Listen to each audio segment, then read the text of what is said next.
저번에 네피림에 대한 얘기를 했었습니다. 하나님의 아들과 사람의 딸들을 통해서 나온 자들에 대한 얘기를 했고, 네피림이라는 고대 유명한 용사였습니다. 이거는 기랏 아르바 사람들의 거인족들이에요. 아르바는 아낙 자손의 아버지이고, 그 다음에 아르바, 그러니까 아낙 자손은 네피림의 후손들입니다. 그거는 나중에 여호사서, 민수기 여호사 거기서 봐야 되긴 하는데, 거기서 볼 때 분명히 네피림의 후손이라고 나오기 때문에 일단은 이 사람들이 거인인데 어떻게 하나님의 아들들과 사람의 딸들이 결혼을 했는데 어떻게 거인이 나왔는가라는 고민을 많이 했었습니다. 근데 정확하게 말할 만한 게 딱히 없어요. 하나님의 아들들이 천사라고 하면은 되게 편합니다만 문제가 되는 게 뭐냐면은 분명히 노아의 홍수 때 다 죽었는데 근데 또 거인족들이 나왔다라는 것 자체가 뭐냐면은 천사들이 또 내려왔다는 얘기가 돼버리거든요. 그게 조금 골치 아파지기는 합니다. 근데 그 말씀이 있긴 있어요. 4절에 당시에 땅에 네피림이 있었고 그 후에도 하나님의 아들들이 사람의 딸들을 취했다라고 나오니까 그 후라는 게 또가 되는 거죠. 또. 그러니까 천사들이 또 내려왔다라는 건지 아니면은 이걸 천사라고 볼 수가 없을 거라고도 생각할 수 있었습니다. 천사라고 볼 수 있는 게 되게 편했던 게 뭐였냐면은 나의 신이 영원히 사람과 함께 하지 아니하리니 그들이 육체가 됨이라. 그러니까 원래는 육체가 아니었던 존재들이 사람의 딸들을 취해가지고 그랬다라는 거죠. 그러니까 반신반인의 약간 헤라클레스 같은 존재들이 태어났다라고 보는 견해인데 이게 너무 이상해요. 왜냐하면은 천사들은 결혼을 안 한다고 예수님이 분명히 얘기를 했기 때문에 남자 여자 성별이 없습니다. 천사들은. 심지어 성령에 대한 것을 얘기가 성경에 나올 때도 성령은 중성형을 씁니다. 남성형, 여성형, 중성형을 써요. 우리나라는 그게 없죠. 근데 유럽 쪽으로 가면은 프랑스어만 해도 남성형 명사, 중성형 명사, 여성 명사 그런 게 있거든요. 하여튼 그게 중성형이에요. 그러니까 그게 성령을 남성형으로 보지 않아요. 물론 그러면 남성이냐 여성이냐 그런 걸 얘기하는 게 아니라 일단은 성별을 따지는 게 조금 애매한데 근데 이걸 어떻게 봐야 되는가라는 고민이 있는 겁니다. 그게 되게 멋있어요. 천사라고 보면은 깔끔하기는 합니다만 하나님이 천사나 관리 못할까봐 이러냐라는 문제 때문에 이것은 조금 어렵고 그렇게 따지면은 결국에는 하나님의 아들들은 믿는 자인가 아니면은 아담의 자손인가 그리고 사람의 딸은 안 믿는 자거나 아니면은 가인의 자손이거나 혹은 하나님의 아들들은 신의 아들들 해가지고 그 당시에 왕족들 고위관직자들 우리도 단군 신화를 보면은 단군이 신의 아들이잖아요. 그리고 여자는 곰이고 웅녀 그래가지고 결혼을 했다라고 나오는 게 이제 단군 신화잖아요. 그게 그러니까 왕족들을 예전에는 다 신 취급했어요.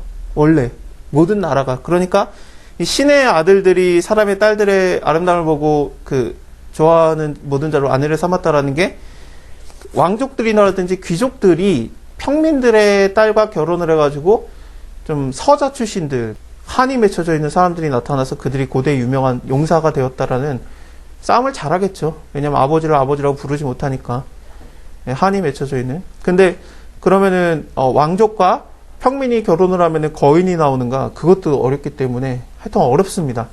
일단은 이렇든 저렇든 5절로 넘어가야 되는데 여호와께서 사람의 죄악이 세상에 완전히 이렇게 꽉 찬 거 그것과 그 마음의 생각이 모든 계획이 항상 악할 뿐임을 보시고 땅 위에 사람을 지으셨음을 한탄하시고 마음에 근심하시고 가라사대 나의 창조한 사람을 내가 지면에서 쓸어버리되 사람으로부터 육체에 기는 것과 공중의 새까지 그리하리니 이는 내가 그것을 지었음을 한탄함이라 하시니라. 하나님이 한 번 한 거에 대해서는 후회함이 없다라는 성경 구절이 있는데 여기서는 한탄했다라고 약간 후회한 것 같은 말씀이 나옵니다만 이거는 후회했다라는 게 아니라 하나님이 몰랐다라는 게 아니라 안타깝다라는 얘기를 하시는 겁니다. 그러나 노아는 여호와께 은혜를 입었더라. 이게 스바냐서에서도 비슷한 구절이 나오는데 1장 2절에서 내가 지면에서 모든 것을 진멸하리라. 내가 사람과 짐승을 진멸하고 공중의 새와 바다의 고기와 거치는 것과 악인들을 더불어 진멸할 것이다. 지면에서 멸절하리라 하면서 하나님이 다 진멸하겠다라는 내용이 스바냐서에서도 나와요. 창세기에서도 모든 것을 다 멸절하겠다라고 땅에 있는 모든 것들을 멸절하시거든요. 7장에서도 그 방금 봤던 거 내가 모든 그 짐승들을 쓸어버리겠다라고 말씀하시는데 이것과 굉장히 연결되는 게 스바냐서 1장 2절이 되겠습니다. 자, 그러면은 이 노아의 홍수라는 그런 개념은 한 번 있었던 게 아니라 여러 번 일어나는 개념입니다. 물론 물로 심판하느냐, 불로 심판하느냐, 아니면은 군대로 심판하느냐, 뭐 질병으로 심판하느냐 그 차이만 있을 뿐이지 사람들의 죄가 관영하면은 죄가 완전히 꽉 차면은 그때 하나님께서 안타까우시고 근심하시다가 쓸어버리는 것은 종종 있어요. 근데 그렇게 다 죽느냐? 아니요. 거기서 하나님께 은혜를 입은 사람이 반드시 나옵니다. 그래서 거기에서 은혜를 받아서 살아남는 사람들이 나오는데 이것도 스바냐서에서도 하나님이 다 진멸하겠다고 했는데 뭐 짐승까지도 다 진멸하고 바다의 뭐 고기까지 다 진멸하겠다고 말씀하셨지만 예루살렘이 너무 죄를 져가지고 바알신 섬기고 그러니까 진멸하겠다고 하셨지만 그래도 하나님은 어떻습니까? 다 멸망시키진 않아요. 거기서 남은 자들을 두거든요. 이날은 굉장한 날이었어요. 스바냐서에서는 막 분노의 날이다, 막 황폐한 날이다, 캄캄하다, 어두운 날이다, 구름과 흑암의 날이다. 이런 그 끔찍한 얘기들이 쭉 나오고 실제로 그 자식들을 자기의 자식들을 잡아먹는 그런 일도 일어나고 그건 예레미야 애가에서도 나오고 칼에 살육당한다.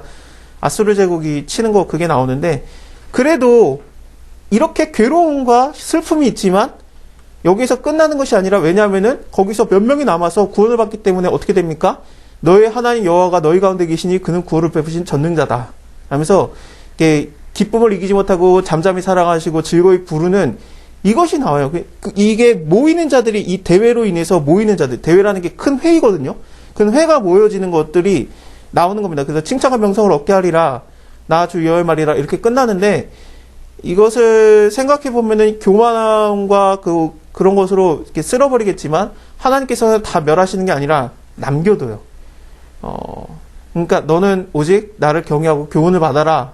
그러면은 내가 형벌을 내리기로 정하기는 했지만 너의 거처가 끊어지지 아니하리라. 이렇게 되는 거죠. 벌하는 날에 구원받는 일이 일어나기도 합니다. 창세기에서도 있었고 언제나 그렇습니다. 지금도 마찬가지예요. 지금도 죄가 관영하면은 예수님이 오시냐 아니면은 죄가 관영하는 게 아니라 하나님을 찬양하는 게 가득해지면은 예수님이 오시냐 그 두 가지 의견이 둘 다 있는데 둘 다 매력적인 의견이에요. 근데 어쨌든 이렇든 저렇든 예수님이 다시 오실 때 진멸하심과 구원함이 있어요. 그걸 두 개를 같이 봐야 됩니다.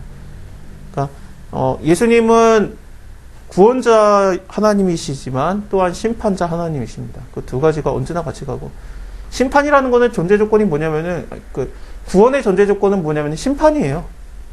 심판이 없으면 구원할 게 없죠. 노아의 홍수가 없으면은 구원이 없어요. 그렇죠? 그러니까 예수님이 구원자로 오시는 거는 심판이 있을 때 구원이 있는 거예요. 언제나 그게 전제 조건이 있는 겁니다. 그게 되게 많아요. 예를 들면은 서원하는 거 어떻습니까? 서원의 전제 조건이 뭡니까? 하나님이 나를 도와줘야 돼요. 그렇죠? 하나님이 이거 해주시면 내가 이렇게 갚겠나이다. 그게 서원이에요. 그러니까 너희가 서원한 것은 하나님께 반드시 갚아라가 왜 그렇습니까? 하나님이 나한테 해준 거니까.